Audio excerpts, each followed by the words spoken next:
Hello, everyone, and welcome back to the Pandora podcast. Everyone needs you. You interrupted my bit. I said, welcome back to the Pandora podcast. Just kidding. It's the drive away with It's the Baz and fly Jen. away with Baz and Jen, Oh, or yeah. the swim away if you are following the way of water. Oh, shit. And we just saw Avatar Fire and Ash, directed by that guy, Jim Cameron. Jimmy Cam.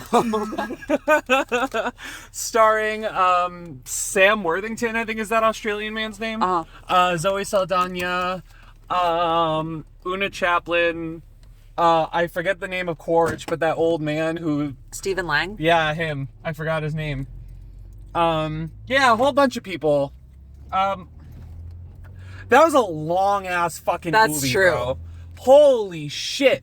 First impression, the 3D this time around, Yes. I did not have an issue. I saw a tweet from someone quoting that guy Jim Cameron, saying that they worked to make the 3D effect like more like less strenuous, and I mean, like, he went off on a whole bit about like when people get headaches because of 3D, it's just because they're not projecting it right. So like maybe it was just projected better this time. I don't know. Who knows, but it worked. Yeah, my head did not hurt as much.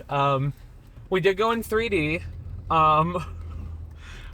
Yeah, it's just... We saw it in Dolby because Dolby's better than IMAX. That's my hot take. It's just 3.5 hours is a long fucking time for him. I fully thought...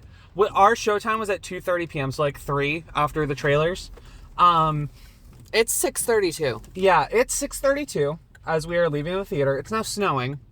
I fully thought they were kind of building up to this big moment. I was like, oh, it's going to be like a hype-ass cliffhanger. And then I leaned over to Jen and I was like, oh, they're still going. Like the battle is going to be happening now. And I flashed my phone at Baz. And there was a whole hour left. Another hour. Oh my god, that shit was so long. I enjoyed it. I did though. too. I was kind of surprised. I did not like the second one. I thought that the second one kind of went nowhere. I think that this one actually went places. I think that, like... Yes and no. But yeah, please I don't continue. think it was ambitious enough. I think that it expanded the world in a nice way, but not by very much. And I think that, like, I thought the plot in this was, like, mid, but I was engaged. Like, fucking watching Jake hunting through the fucking forest Jake with Sully, Quaritch, that shit was gas. I'm not gonna lie. That Jake was cool. Sully, if you need another Neytiri, hit me up. But, like, I felt like Neytiri's arc didn't really make any sense because she's like, I hate the humans, blah, and Jake's like, bitch, you married one. What the fuck are you talking about? Like, stop being hateful. You had this whole arc in the first movie, and now it's like, what, 15 years later? Also, the leader of the Sea People, she is pregnant for so long. She is so fucking pregnant for, like, 2 whole movies, and we The skipped. thing is, I think we don't skip that far. But we did, because Spider grew a whole ass fucking tail out of his head. It was a tiny little nub, and then it grew to a whole ass big ass thing. Quick. To be quite honest, I don't think it was a time skip. I thought we time skipped a little bit. Nah. But regardless, I have to get it out of the window. Varang, goth baddie, love her to death. Low-key understand Quaritch. Yeah. Not for the war shit. Me too. Just for if seeing a goth Varang and being like, baddie oh, okay. said, I'm going to keep you as my slave for pleasure, I would say, okay, sure. And this is... Oh, wait, I am the goth baddie. And this is after she puts you on a weird-ass drug trip. Yeah. Yeah. So, let's start off... was terrible. The pacing was really bad. But that being said, Act 2 is incredible. Act 1, I looked at Baz, I said, I think they could have cut the first 45 minutes from this movie, and it would be fucking incredible. And keep in mind, that would still be a 2-hour and 45-minute movie. Yeah, I think they could have cut the first 45 minutes of this movie, and then also the ending is so ridiculously abrupt. Yes. That, like, it does... Also, the switch... It feels like the battle doesn't even, like, actually end. Yeah, like, the battle ends, like, there's... Spoilers in this podcast. Yeah, the battle goes on for so long, and then there's Quaritch, like a big ass, falls away. there's a big ass all is lost moment, but then we finally get down to the meat and potatoes of it, of Jake and Quaritch fighting, and it's cool as shit. and it's awesome. With some really nice stock punching sound effects. Yeah, and then the whole family pulls up, and then he's like, okay, bye, and he jumps off into fire, but he's probably still alive. Oh, he's definitely still alive. And, like, whatever happened to Varang, we have no idea. Nope. No closure there. Yeah. No closure on any of the Ash people. No closure on what the military's up to, because they all escaped. Cuts to black, and then it's like, oh yeah, everything's fine. Everything's fine, everything's great, and it's like, I don't know how true that is. That's a big issue I have with it. I think it's because during the production, Jim Cameron learned that they might not make 4 and 5 definitely. So, like, when before it was a given, but now it's like, I don't know. So he kind of had to, like, throw something together. But I wish he threw something together that felt a little more. So this is supposed to be the section of things that we liked about it. Oh. I like Varang. Yeah, put her in more. She's evil. I want her just, like, destroying shit for fun. I liked Jake's arc in this. I was actually, I mean, like, some of the dialogue in these movies can be a little bit on the nose or surface level. I was surprised that they actually went with Jake saying to his son directly that he blames his son for his other son's death. Yeah. Whoa. I did not think that was going to happen. I also, it's crazy to me as an Emerson College student that the white military guy who's in a tribe of indigenous people, I'm sat there going, put Jake back on screen. I want to see what that fucker's up to. He's the most interesting character in this movie. I think it's the first 2 movies he's not as much. I think he is in the second one. Realizing we are shouting so much. We are shouting. That's okay. We don't need to be shouting. Are we clipping? No, we're not clipping. I think this is the best movie for Jake, I think. I agree. His arc was like, oh, I'm learning stuff in the first one, but in this one, he's like, no, I am the fucking war leader. Fuck you. I'm going to ruin your day. And it's cool. But, like, not even, though. He's just like, I am one of these people, and, like, I'm going to defend and protect these people and my family. But also, I'm dealing with the loss of my son. Yeah. And I like the moment there, because his younger son Loak is the narrator now, and he's been going on his own arc, and he wants to fight, and we finally get that last moment towards the end of the film where Jake is like, "You've proven yourself to me. I need a right hand man. You're it. Let's fucking go, dude." And the two of them go off to go save Neytiri and what's her name, Toop, the youngest child. I'm like, that shit's gas. Yeah. More father and son fucking burning shit down. It's cool as fuck. Let's see. They made military shit interesting in a movie about aliens.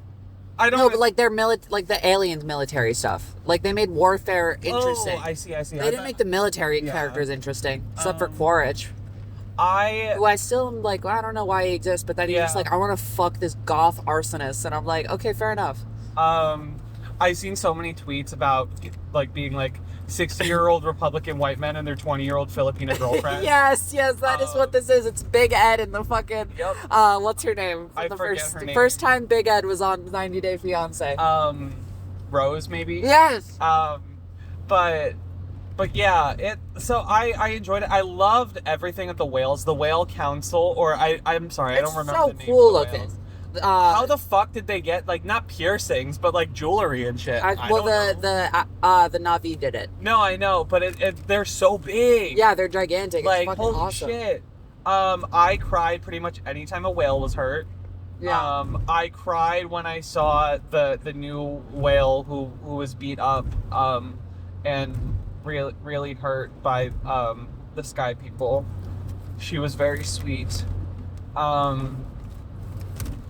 I think, I liked a lot of what Neytiri did, but maybe we can kind of shift into the things that we didn't like. I wanted a bit more of, like, her point of view of her arc within how the movie is framed, as opposed to, like, another person seeing Neytiri. Yeah. Like, I wish it got a little bit more into, like, her point of view, maybe. I also think that this was a weird movie to narrator shift to Loak too, because this is Jake's movie. Like, yes. This should have been the last or Jake Kiri movie. Even. Yeah, but I honestly, I felt like... No, I agree. Like in the last one, one of my big problems with the last one is there were too many characters that we had to follow and also establish in that one. Yes. Like here we've established them. I don't remember all their names, but they exist. And like still, like I felt like there were too many storylines going on. I wanted more of Jake. I wanted more of Neytiri. I wanted less of the kids, except for Loak. I'm gonna say something bold too.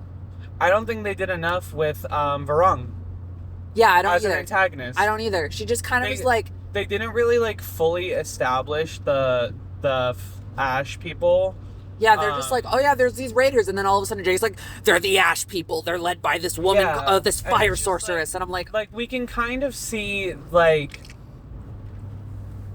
Varang is the leader clearly. Yeah, but she like sucks people's souls out through their tails. That's a thing they can do. Why isn't everyone been doing that the whole time? But I think the thing with the first two movies is that they take a great chunk of their runtime establishing like the culture of the here's the two world. Na'vi groups that the movies take place in. Yeah. And then in this one we meet two different Na'vi groups, like new ones. I totally forgot about the wind. The wind traders. The wind traders. Yeah. They get one establishing line. It's like, we can't pick a side in this fight, and bringing Toruk Makto with us is deciding a side in this fight. And then Jake's like, but what if I protect you? And they're like, okay, never mind. Thanks, Jake Sully. It's like... but yeah, they don't establish the Ash people, like, at all. Yeah. Which is a big issue for me, because, like, they're just kind of, like... All the establishing we get is given in the trailer where she's like, oh, the fire came down from the mountain and destroyed my village, and then I claimed the fire, and Awa's not here. Yeah. That's it. And it's like, I would have liked to see... Because when you have a character as cool as Varang, I'm sorry, and then you essentially make her into Quaritch's sidekick... Yeah. Like, that is not how it should be. They should have been squabbling the whole time. Especially because the big thing of... when her and Quaritch first meet is that he's like, yeah, you want an equal. And I thought that was on weird. The same playing field. I also thought it was I'm like, weird. why are you going to the woman and being like, that you need to help you, and being like, yeah, we're equals. You know, you need a partner. And it's like, no, she doesn't. Let her be a strong and independent woman all on her own. And then, like, she's doing fine. After the drug trip, Varang just kind of, like, stops existing as a character, and she's just, like, a negative force. Yeah. Like, we don't really get any follow-up on what she wants to do. There's, like, a little bit of a running theme of, like, the fight between her and Neytiri. But they don't develop that at all. No. Varang shoots Neytiri with an arrow. Neytiri is, like, out of commission for half the movie. And then Neytiri sneaks into Varang's tent and, like, hold her at knife point, and they squabble for, like, 2 seconds. And then, like, that's it. Like, it's not a developed fight. And this movie did one thing that really annoys me. Well, it's set up, and then it didn't follow through with it, but it also, like, didn't have any fight at all, where it's like, I don't like in movies where they have, we put in a female bad guy for the female lead to fight. It's like, no, let Neytiri beat up Quaritch, let Quaritch slap around Neytiri, like, you know, we're fucking trying to kill each other here. I don't think that, like, I think that they should have had, you know, like, Varang should not have been Neytiri's opponent. Varang should have been everybody's opponent. Yes. Varang and Jake should have started off. I get the idea that, like, Jake and Quaritch are, you know, that's their nemesis. They're gonna fight. That's fine. That, you know, no one else can kill Quaritch except for Jake. I'm cool with that. Like, done. But also Jake can, like, beat up Varang a little bit. She can beat him up. Like, I think in some ways, I think I can maybe see what they were trying for in making Varang a foil for Neytiri. Yeah, but they didn't set it up. If I can finish. Yeah. With the planned, like, Neytiri's arc for this movie is kind of like letting go of her hatred. And then we see that Varang pretty much runs her whole group of people on hatred. Yeah. Hatred of for God Awa. and the planet. And so I think, like, I can see that they were trying to do that, but Neytiri's arc was a little bit better established than Varang as a foil. But in order to do that, you need to develop Varang more as a character. And she needs an arc of her own, because Yes. she comes into this movie as this mysterious fire sorceress who wants to just scalp people and, like, you know, just take stuff and kill people. And that's fine. But then she becomes a sidekick who is just a mysterious fire sorceress who wants to scalp people. And, like, she has nothing changes about her. She doesn't learn anything new in this world. She just saved her how to shoot a gun. It's kind of like Cinder in the first 2 volumes of Ruby. Yes. Like, and then once volume 3 kicks in, Cinder gets a bit more to do. Yeah. I wish Varang had a lot to do, because she was really cool. And she has fucking Tradgoth scarification eyebrows. Like, that's fucking awesome. Yeah. So other things, Jack Champion, I'm sure you are a lovely human being. I don't know who that is. Spider. Oh. Spider. I fear... Bro kissed a 70-year-old woman. I mean, I would also kiss Sigourney Weaver for what it's worth, but I fear he was not a good actor in this movie. Maybe it was just the lines that were written for him. I don't think he was a good actor in this movie. He was... It was very rough to take. What I learned about this film is that he has to act all of his scenes twice. He has to go through and do it once to get all the motion capture for the other actors to act off of, and then they have to go in and actually shoot him with cameras the second time around. But it's like 3 years later after they've animated the full movie. Yeah. So he was like doing the acting when he was like 15, and now he's like 20. Okay. But yeah, so it's just, it's tough for Spider's whole thing. Which also, Spider doesn't really get an arc either. It's kind of just forced upon him. Yeah. That they're just like, oh yeah, you're actually one of us. Yeah. He has like, he's like, oh man, I wish I was a blue guy. And everyone's like, you can't be a blue guy, Spider. You're gorgeous, and then Awa says, actually, you're kind of a blue guy. And then he just gets accepted as a blue guy. And then like, and he grows a tail.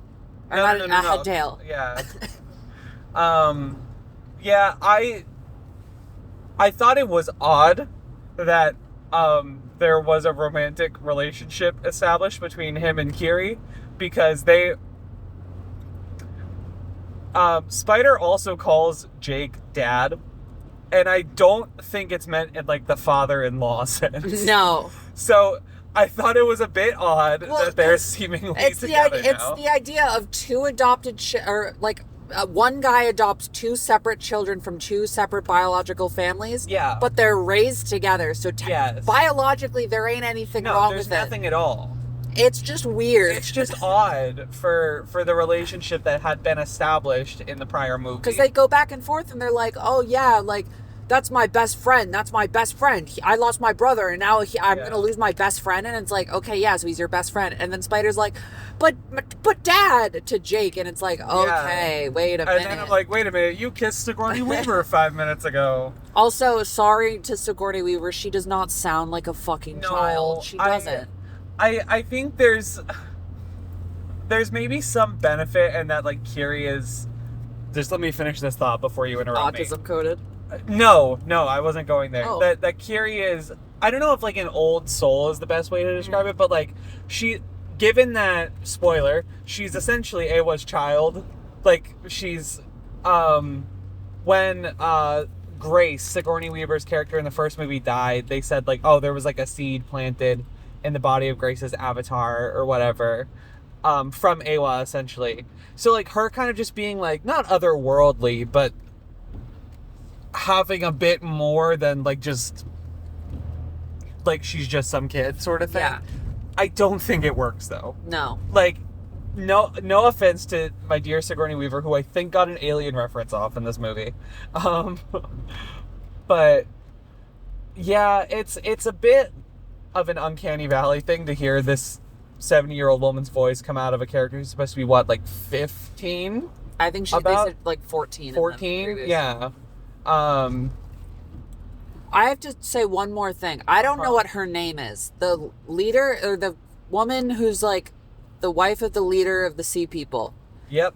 She goes into labor, and then just starts kick flipping off her fucking little orca guy and stabbing people and like jumping through hoops and murdering people. And I'm like, kind of glossed over that a bit. I think they forgot her going into labor, but also like, goddamn, and she's doing that fucking 9 months pregnant to be, or I don't know however many months an Avatar is pregnant, but last term of pregnancy, you know. And it's like they literally could have just cut the one scene where I think it was Kiri was like, okay, you're having contractions, right? Yeah. They could have just not put that in, and then she goes into labor later. Yeah. And I'm like, okay. Also, like the leader of the Sea People just fucking disappears from the plot during the final battle. Like, I don't know what his name is. He just doesn't exist after the War Council. Curtis? I don't know. He doesn't exist after the War Council with the whales, and then we never see him once during the battle. We see his fucking wife kick flipping around while she's fucking pregnant as shit in labor. And then like he's there at the end, question mark?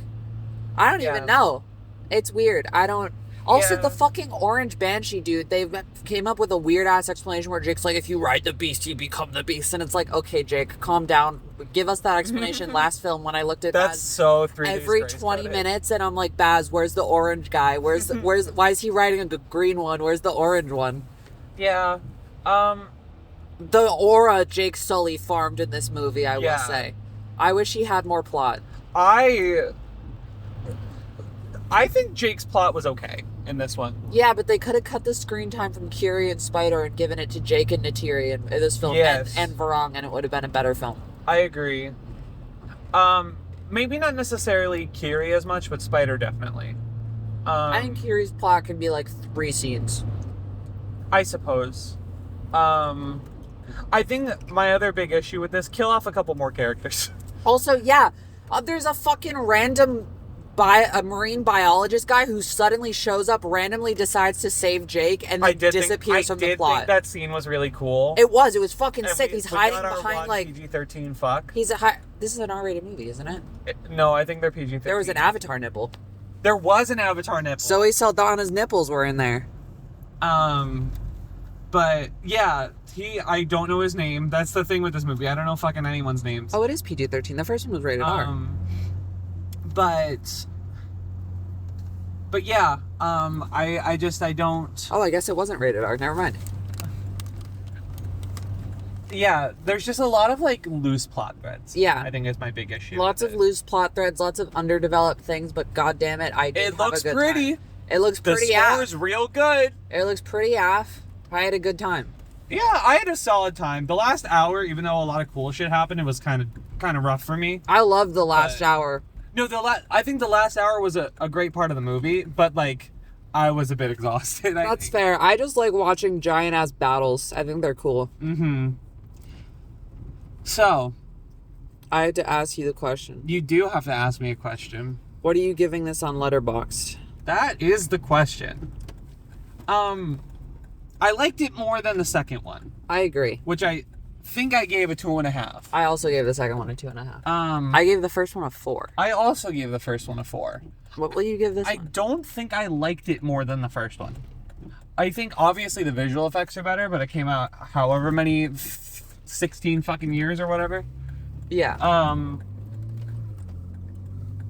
I'm kind of stuck because like a 3 feels too low for it, but I feel like a 3.5 is too high. So again, Letterboxd add quarter star ratings. If I could give a 3.25, that's about where I would put it. Probably a like. It's long is the thing, and I'll throw this in because we're watching them tomorrow. We're doing our Lord of the Rings marathon tomorrow. It's kind of crazy how the extended editions of Lord of the Rings are another hour even on top of this, and they're paced so much better. It's true. So that's a big issue for me as well. So I guess we'll see in the video a 3 or a 3.5.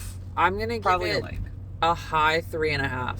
Okay, that's my take. Yeah, I think scrap the first like 40 minutes of this movie. Just get straight to the fucking Raiders attack on the Wind Traders.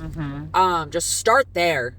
Start like 5 minutes before where Jake's like, oh, you have to take Spider, but we'll all go with it. And then like just go into it, jump fucking dick first, and spend the rest of that time developing your Neytiri and Jake and Varang more. I do remember, and give me like 20 more minutes at the end. I said it after like the first 50 minutes or whatever. But I leaned over to you and I said, not to hedge my bets, but I think I like this one more than the second one. And I remember you saying, yeah, it's kind of nonsense, but I'm having a good time. Yeah, it is kind of. And that's kind of how I feel about the movie as a whole. It stopped, in my opinion, it was a little less nonsense, but I think it is incredibly, I think it's incredibly funny that these movies are like inherently anti-capitalist because it's about, I wouldn't say anti-capitalist. I would say anti-colonial. Well, anti-colonial, but I'd say anti-capitalist because the entire whale plot is just about making as much money as possible. Oh, this is true. It's about slaughtering local, creatures. Like an environmentalist perspective. Yeah, but they're killing them for profit. No, you're right. Yeah, you're right. And they're like some of the most expensive movies ever made. Mm-hmm. And they're gonna make and they're gonna fucking keep making. They're gonna keep making more of them. So that's my take. Yeah. And it'll be in theaters for like 3 months, so it can make another $2 billion. Yeah. Steve Rogers will return in Avengers Doomsday. Fucking dumb. Baz and Jen will return in the next episode of the Drive Away podcast. Goodbye.